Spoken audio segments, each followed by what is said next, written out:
Heru Heru. Heru Heru. Heru Heru. Amasun Panete, Salkasum Tempanete. Aduanama Keti Pahadu. Om Peta Peta Peta Peta Peta. Okay, so this evening, I'm going to do something a little different. And so what we'll have this evening is a Q&A, a question and answer, based on anything that we've discussed in the class that you would like to go over or get more clarity on, anything like that.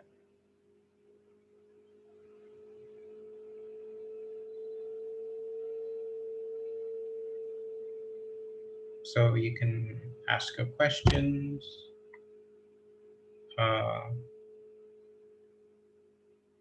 at any time right now if you want.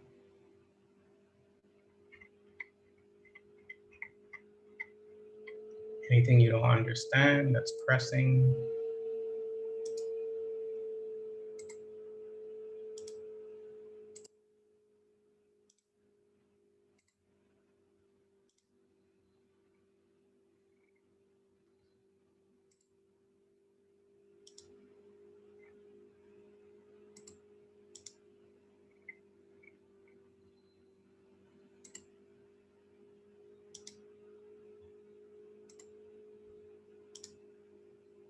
Nothing? Anyone? I'm giving you a chance.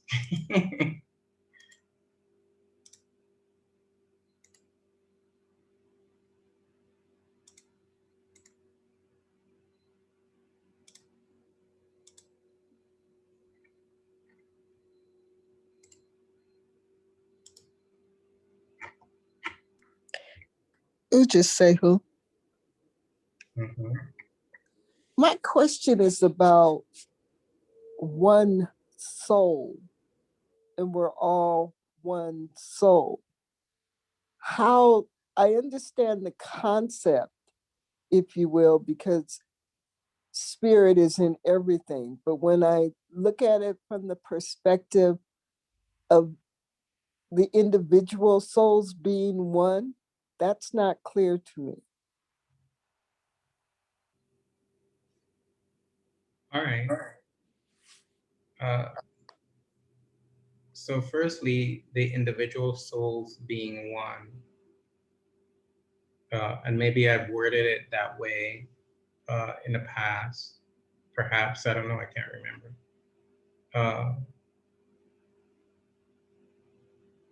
But in reality, there are no individual souls. That's the thing. What is being perceived as an individual soul is I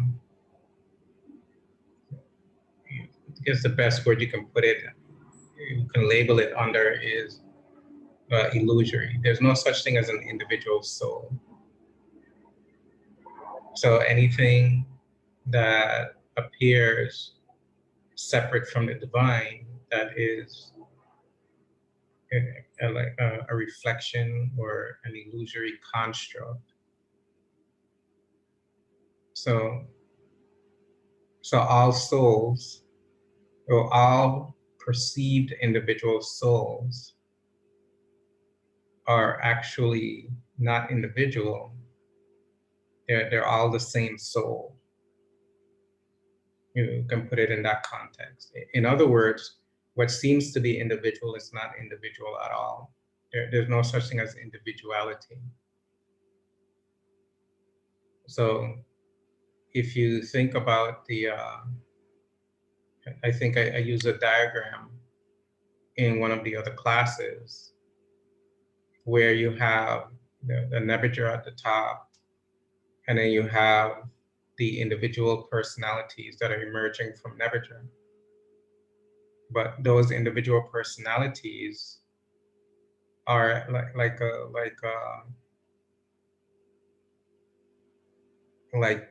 leaves on a branch. They're all rooted in the branch. but they're not separate from the branch. So there's no such thing as an individual soul. Let me see if I can find another analogy.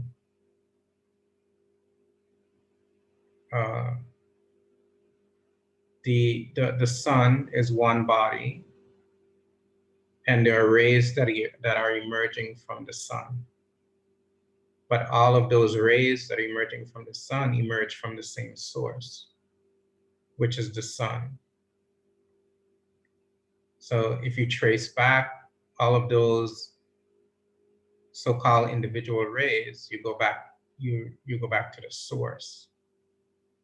So the source is the reality, and what is emerging is only a small piece of the total reality. So that small piece of the total reality is not the fullness of the sun. It's just a small piece. But to say it's an individual ray of the sun is missing the reality that it is rooted in the sun. So it's not really individual. It has a universal basis for its existence. So once you say that something, you postulate or posit that there is something that's individual, what you're really saying is that it exists autonomously on its own. And just like the rays from the sun cannot exist without the sun, your personality cannot exist without the divine. So if you were to trace back your personality, what you would discover is the divine. If you trace back the rays of the sun, what you would discover is the sun. So there's no such thing as individuality. There's only totality of being, or totality of spirit essence. And everything else is an illusory construct derived from that transcendental essence. So your true nature is that transcendental essence, and not what you're referring to as individual. And soul is not something that you can perceive with your physical senses. The soul is something that you actually experience as an aspect of one of the parts of your personality, the 9 parts of your personality that we've spoken about before. You have 9 of those parts, but and one of those 9 is a soul, and you can experience your soul essence. And your soul has the power of locomotion, transmigration. So that's why it keeps reincarnating. It keeps incarnating new physical bodies and a mind that is associated with it. But that incarnation is is an illusory construct. So I don't know if I answered your question. Did I answer your question? Needs. So when you speak of we're all one, you're speaking of the source, transcendental essence, because that is the reality. Right, you could put it that way. Right. Do it.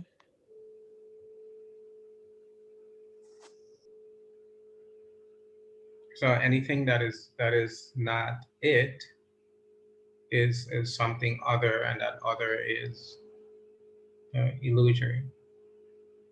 So I've used the example also of the ocean, and taking a bucket of water out of the ocean. The ocean is Nebuchadnezzar in this analogy or metaphor, and the bucket of the water is the individual soul. It has the same constituents and the same makeup as the ocean, but it's contained in a bucket. And that containment in the bucket is your mind that is constructed this notion of individuality. But you have to realize that individuality is only, it's a notion, it's an idea, it's a concept, it's not something that's real. And if you take that bucket of water and pour it back into the ocean, it merges into the ocean.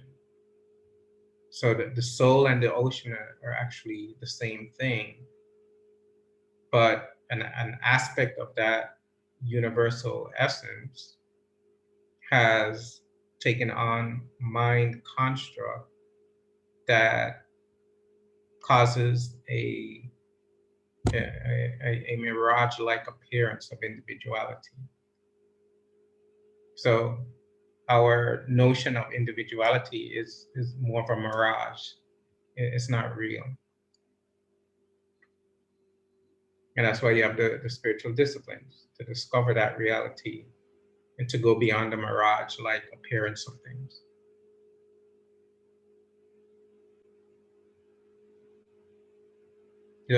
You're experiencing the mirage right now as your personality, whatever you're calling your name, and however you're feeling, your feelings right now, your thoughts, that's all part of the mirage that is causing this illusion of individuality. But that sense of individuality, those feelings, that idea, this notion in your mind of yourself, an individual human being, that's an illusion. It's an effect of the mind. It's not real. So we're subject to that effect of the mind. And what the spiritual disciplines are about is to discover yourself beyond that effect that the mind is producing. And obviously that the mind is producing it through the ego. And so the ego is the problem that is causing this effect of individuality. And even if you're having even if you're having uh, advanced mystical experiences and you're feeling calm and peaceful and all of that, that in and of itself, if you're experiencing that from a perspective of duality, that's also the effect of the mind. That's also the illusion. If you experience that without the mind, then that is the reality. But if you're experiencing that and thinking about it, you're still in the plane or in the effect of duality. So while experiencing it, if you can think about it, that's not it. An experience is an experience. That kind of higher mystical experience is an experience without mind. If you're experiencing something with mind where you can think, you can conceptualize, you can perceive it, and you can quantify it with the mind at the time you're experiencing it, then that is not the fullness, that is not the totality. And so the effect is it's on a continuum from very subtle to very gross. The worldly people are on the gross end of that spectrum, and certain spiritual practitioners are on the subtle side of that spectrum. But you're still dual. You're still under the effect of dualization, if you can use a term like that. Still under the effect of duality, in other words. And so the whole idea is to go beyond the effect of duality. So you can experience the oneness, which is the totality of being. But remember, that totality of being is without mind. And so the mind is creating the effect of individuality. And So all of these feelings that you have, sensations, ideas, concepts, and thoughts, all of that is lumped together in the mirage that is being produced. All of that is the effect of the notion of the ego, of individuality. And so when we're saying that you are not an individual human being, we're not saying you, your ego, is not an individual human being. We're saying you, your divine self, is not an individual human being. So we're not really talking to the ego, except for you to know or to learn intellectually, cognitively, that you are something other than this sense of personhood, this sense of being a human being. The very sense of it is part of the effect of the illusion that's being created by the mind. And part of that effect is the soul. And that soul is what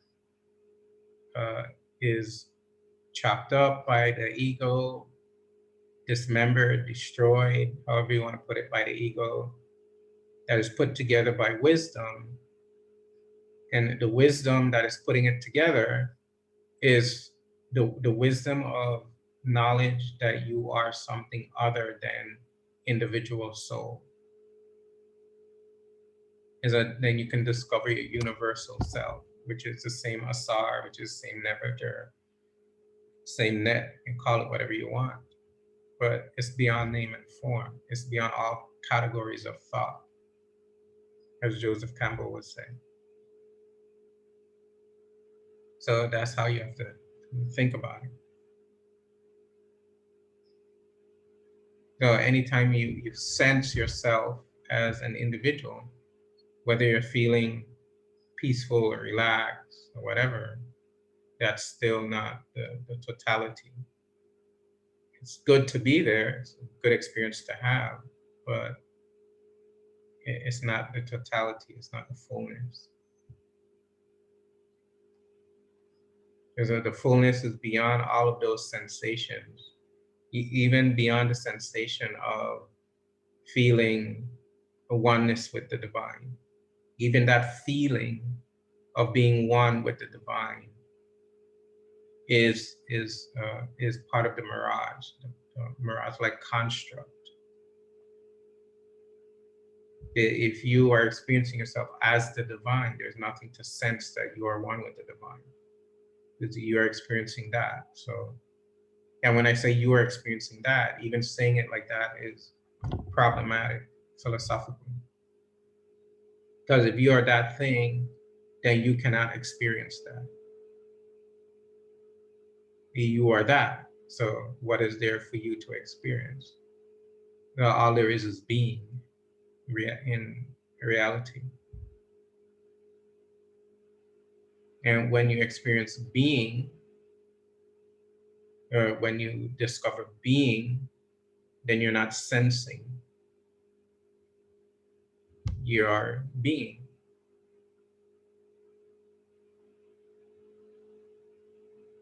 And that beingness, you can call it Nebuchadnezzar, you can call it Asar, you can call it Net.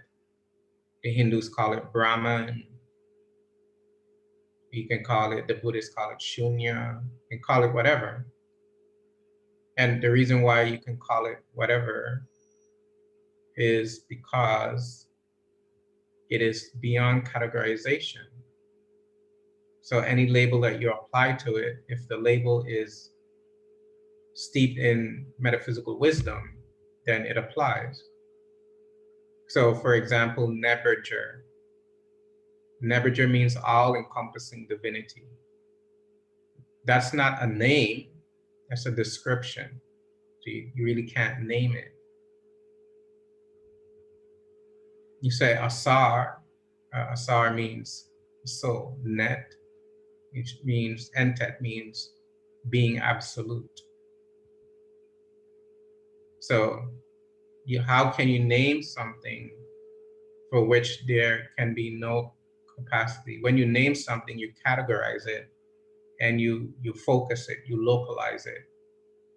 Car, pen, book, dog, cat, because they have forms. So you can apply names to them. You can label it because they have forms. But that which is transcendental is formless, so you can't name it. So all you can do is describe it and call it whatever you want. But it's beyond name. And the reason why it's beyond naming is because it's beyond form. So there's no form, so there can be no. For you to have a name, you must have a form. And since the absolute is formless, it cannot have a name. So, like the chant, Makiru Mba Nebejer, spiritually enlightened in the presence of the all-encompassing divinity.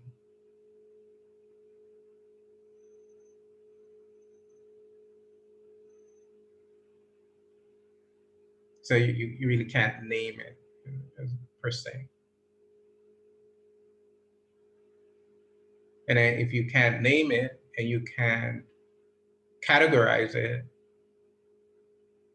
you can't localize it, it's universal. And the only way that you can discover it is by experiencing it. And again, that experience is beyond the mind.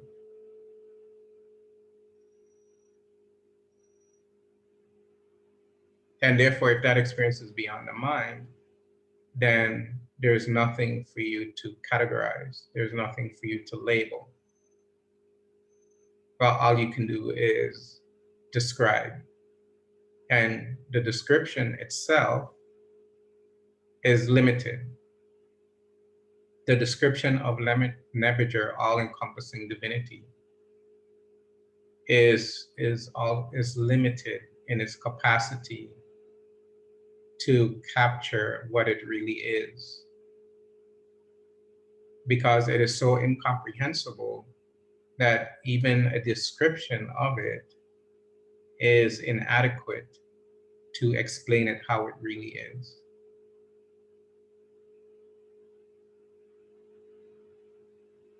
And so if something is incomprehensible, then it cannot be known to the mind. Except you have the experience, and that experience then informs your mind, and then you can realize the truth of the label of Nebuchadnezzar, like that.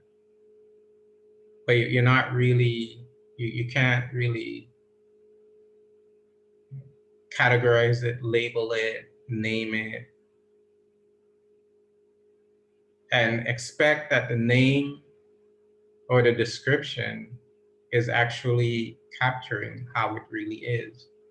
Because nothing in time and space can capture how it really is, because it's beyond time and space. It's beyond the totality of being. So it's more than sum of the parts. It expresses as all of the parts. And what I mean by that is the billions of stars and the number, the innumerable planets and the 7,000 and the 7 billion people, and who knows how many life forms there are. All of those parts, the divine manifests as all those parts. That the divine itself is more than the sum of the parts of which it has manifested as. So it cannot be captured by time and space constraints.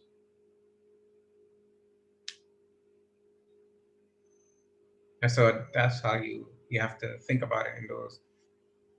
You have to try to realize that it is not capturable by the mind. And what happens is that aspirants try to understand it with the mind, and that is not possible. You can understand certain things about it, and that's why you need philosophy. you need philosophical teachings, so you can understand the pathway of how to discover it, and to understand like the beta text that we're going through. We talk about valor.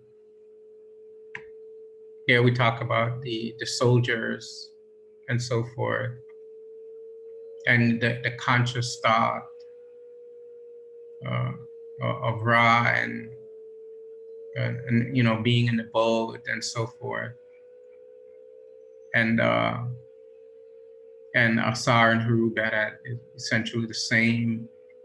And all of these are principles and ideas, concepts, to help you to understand the way of how to discover it through direct experience. But the teachings itself, the text itself points the way. It helps you to develop a fundamental understanding of what it means to, of a fundamental understanding of the path, and a fundamental understanding of its nature. But it only points the way. It can only, it's like the finger pointing to the moon. The teachings are the finger pointing to the moon, but the moon is the moon. And so you have to not look at the, you have to look at the finger, but realize what the finger is pointing to. So the teaching is not the teaching for the teaching's sake. The teaching is the teaching to point towards the moon. So a few things to think about. And so without the finger, you can't know where the moon is. And so you need the finger to point you, but you have to realize that the finger is only pointing, is only showing the way. It's only describing, it's only leading. And so when you are in meditative absorption, you're not in there thinking about spiritual concepts or ideas, or what Nebuchadnezzar is, or what Nebuchadnezzar means. All of that is left behind. All of that is let go of. And if you cannot, in a fundamental level, if you cannot let go of your identity, if you can't let go of your gender, if you can't let go of your race, if you can't let go of your ethnicity, if you can't let go of where your family connections, you can't let go of your relationships, how are you going to be able to let go of your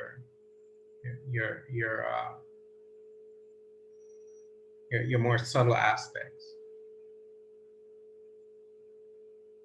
How are you going to be able to let go of the teaching when it's time to let go? And saying it like that is dangerous, because you might take it that there's going to be a point where you don't need the teaching, and there's nothing like that. What I mean by that is that if you're having meditative absorption, you're not taking the teaching with you in meditative absorption. You have to leave that behind. So in Nebuchadnezzar, there is no great this valor, cause for him awakeness of burden, worry. There's none of that. There's no thinking, there is no concepts, there are no ideas. The teaching is a finger.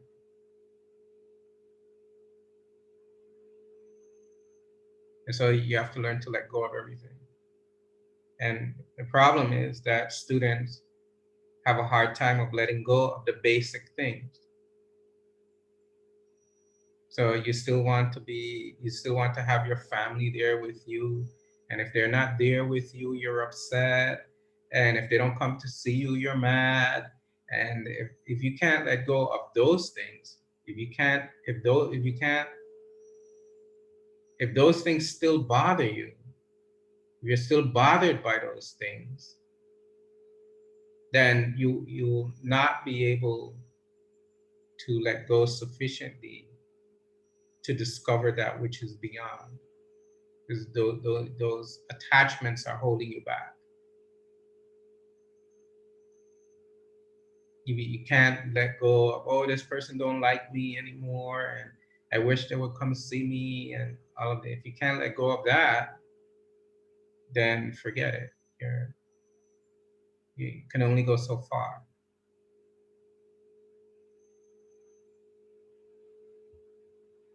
Because you have to realize that if you're talking about wanting to achieve the transcendent, you have to let go of everything.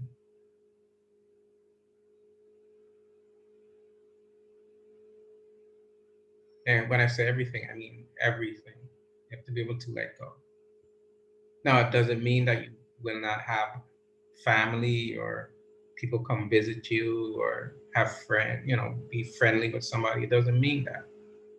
It means that if you are worried, if you are burdened, if you're resnu emhat, if you're burdened by the world, if these things cause you hardship, distress, tribulations, afflictions, if you are burdened by if someone don't talk to you or someone don't visit you or your daughter don't talk to you no more, your son haven't come see you in a couple of months, if you are overly concerned about that, if you're too worked up by it, then there's only so far you can go in the teaching. There's only so much you can handle and deal with. And so that might be a little too much for you to process. You have to realize when you're talking about these higher philosophical principles, you have to realize, and you're trying to push yourself towards that higher experience. You have to understand what you're dealing with, and what you're dealing with is letting go of everything. So I'm a woman and I look good, and this man, he gives me a compliment and he makes me feel so special, and if you can't let go of that stuff, then you're not ready for the supreme attainment. If you can't see it and acknowledge it and let go of it, oh, okay, that was nice. All right, he's talking about whatever, and then move on, then you're not really ready. You have to be able to let go and not have anything grab a hold of you and make you feel any more special or any more worse. You're at a balance, an equanimity. You don't get elated, but you don't get depressed either. You're in the middle. You're balanced. Like the balance skills of Ma, it's balance. Someone pays you a compliment, you're fine with it. If someone insults you, you're fine with it. It doesn't bother you anyway. But if people can say things to you and bother you, then you're not really you're not thinking about transcendental consciousness. You're not really there. Or if someone can pay you a compliment and you're thinking about it all day, oh, this person paid me such a beautiful compliment and I feel good about it, and he's so handsome or she's so beautiful and so happy to pay me this compliment, then forget it. You're not. You have to be in a state of equanimity, a state of balance, a state of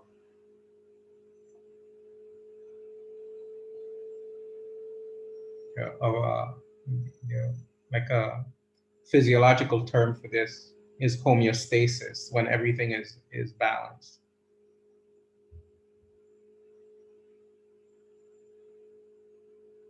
If you're thinking on those levels, you have to know what you're thinking about. And if you're, you know, the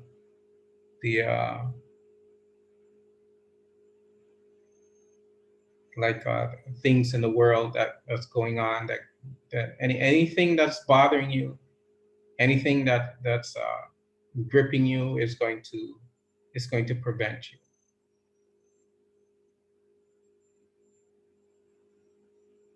So when you're thinking about enlightenment and so forth and wanting to grow in the teachings, yeah, you have to realize that you can't allow the world to impinge on your spiritual evolutionary growth.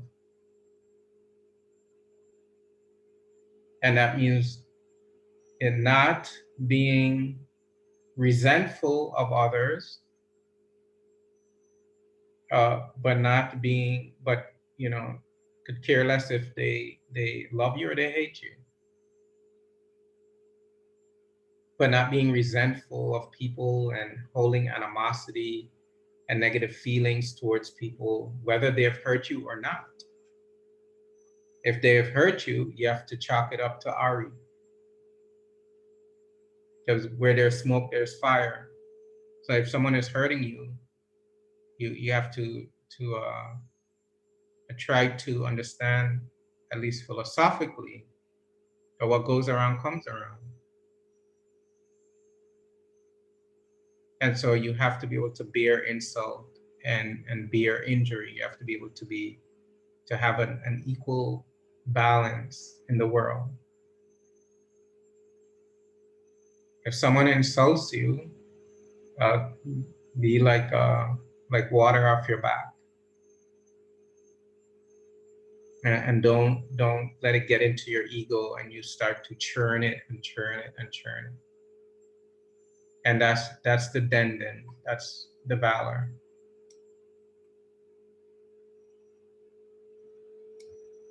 That's spiritual valor. Or if someone gives you a compliment, you're not all tripping all over yourself because of the compliment, or whatever people do. And those are the temptations. And the world will tempt you because that's what it's designed to do. So you can't get away from temptation. So you can't say, oh, I'm going to go live by myself. I'm not going to deal with people, but something is going to happen. You're going to have to leave your house. You're going to develop some kind of a relationship somewhere. And you're going to have some kind of interaction with something or someone or somebody.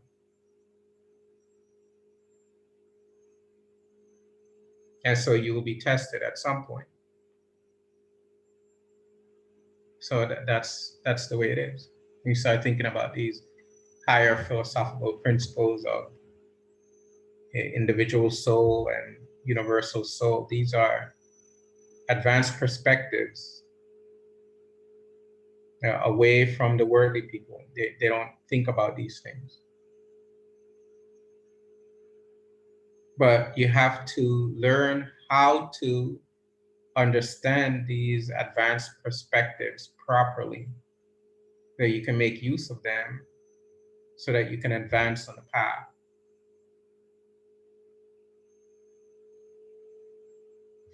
Okay? Anything else? Any other questions?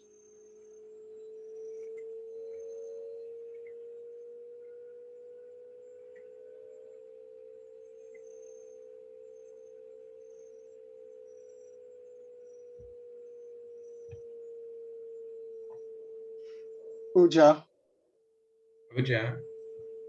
And so I wanted to understand what's the difference if you reach your Behet accept and the cosmic mind. Is something different between those two? Between the cosmic mind, what's the other one you said? Behet accept. The Behet accept. The beheaded accent? Accept. your Behet side is the different. What's the difference between Behet side and cosmic mind? Is the difference between those two? Accept. I'm still not getting what you're saying by bedded asset. I'm not getting what you're saying. I try to understand that the Behet apps, when you discover your Behet, your Heru Behet, what's the difference between the Behet apps realization or the cosmic mind realization? Okay. That's a good question. And it's a long answer. And that's what we're talking about through the text.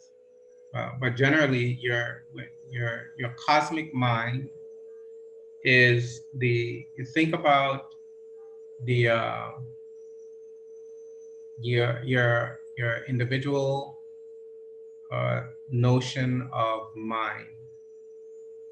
And what I mean by that is your own mental process, that you have your thoughts in your mind, your thinking, your memories, your concepts.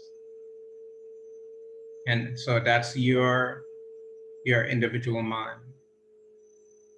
Now, if you were to expand your mind and experience the mind of Nebuchadnezzar, meaning the universal mind, not spirit yet, but universal mind, meaning the mind that is capable of projecting the fullness of the universe. That is your cosmic mind self. That is your true Jehuti aspect. And you have to expand and you have to purify your mind to expand to where you discover the cosmic mind, which is the big mind, which is you have your little mind, but your cosmic mind is your big mind, is your profound mind, which is the mind of the divine that is thinking the universe into existence.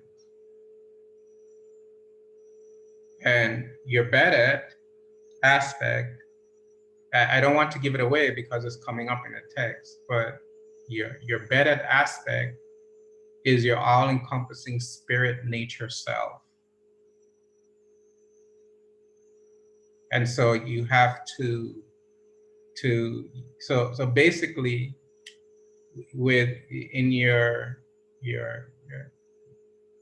what Bedet really means is is like spiritual power. And what's happening is that you are in a conflict with your ego, and your Bedet nature is your spiritual power that is in conflict with your ego. So essentially the conflict is between spirit power and ego.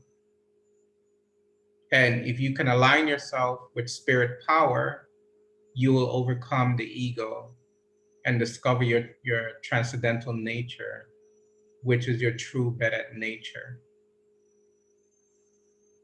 So your Bedet aspect in the phenomenal planes, or the phenomenal level of your existence, is your spirit power trying to exert itself to overcome the propensities of the ego.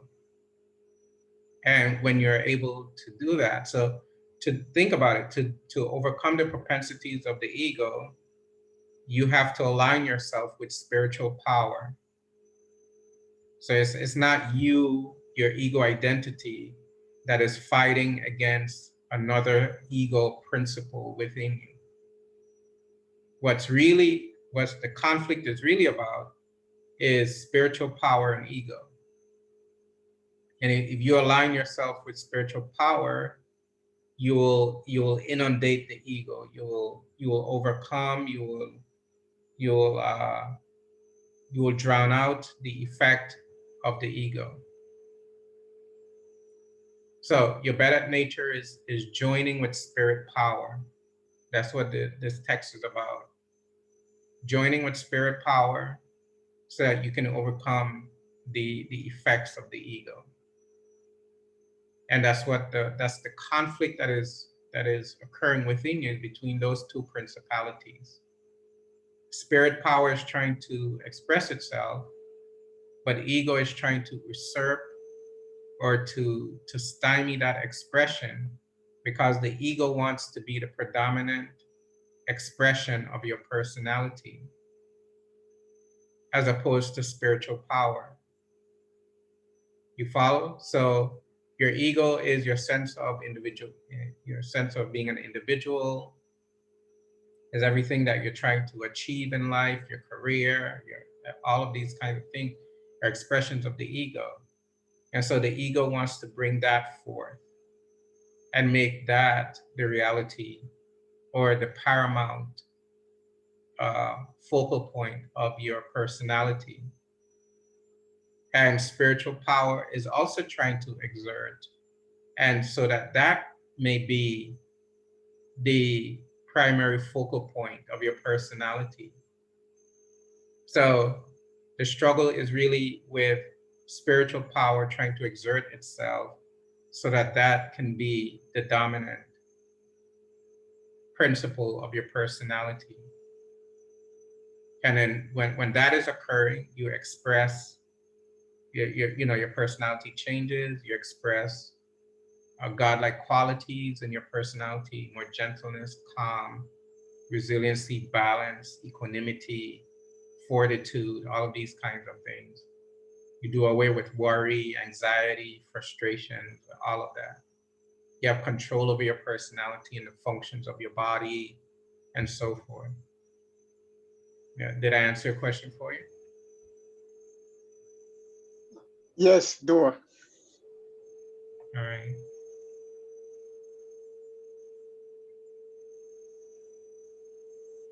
Okay, anything else? Anybody else?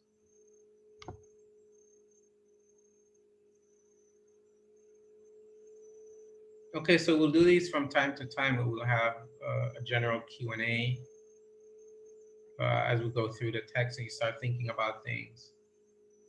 And then we'll have also reviews so that we're not going too far without reviewing the text and so forth. Okay, so next week we'll do line 13 and 14, I think it is. So we're moving at a good pace, so no need to rush. Okay, a closing chat.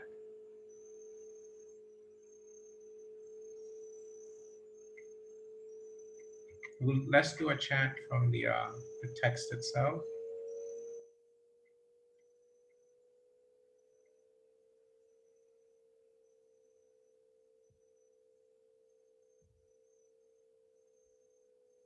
And you can unmute for this portion. We'll chant together.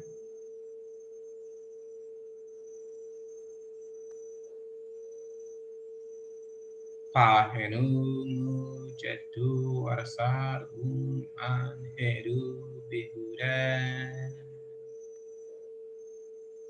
Pahenu mujudu asa an Heru Behudet. Pahenu jetu arasar an Heru Behudet. Pahenu mujudu asa an Heru Behudet. Pahenu jetu arasar an Heru Behudet. Pahenum ju sa an Heru Behudet. Pahenu jetu arasar an Heru Behudet. Pahenum jedu sa an Heru Behudet. And I'll read the I'll read the philosophical narrative. You don't have to read. Heru emerges from within the primordial sacred waters of noon, in which he arises through unobjectified matter as a central principle of cosmic consciousness awareness. Asar says these words: I exist as Heru Behudet, that is to say, the vital power of a glorious soul within spiritual force. It is myself, Asar, who is taking on the battle against Set in my form of Heru Behudet to overturn what has happened to me, and thus authenticate myself as the true secret mystery of the throne. I was taken by Set and placed in a coffin and thrown into the Nile River. A tree grew around me, and I was placed as a pillar in the palace of the king of Syria. My dear sister Set found me and took me out of the coffin. She laid with me and conceived an heir. The pains which Set brought upon me did not stop there. He later found me and chopped me into 14 pieces and strew me over the land of Egypt. My dear sister Set once again looked for me with labor and love. She later found all of my pieces, except for my flowers, and regenerated me. I therefore go forth as Heru Behudet to fight on my own behalf, to vindicate the injury that was done to me by the evil of Set.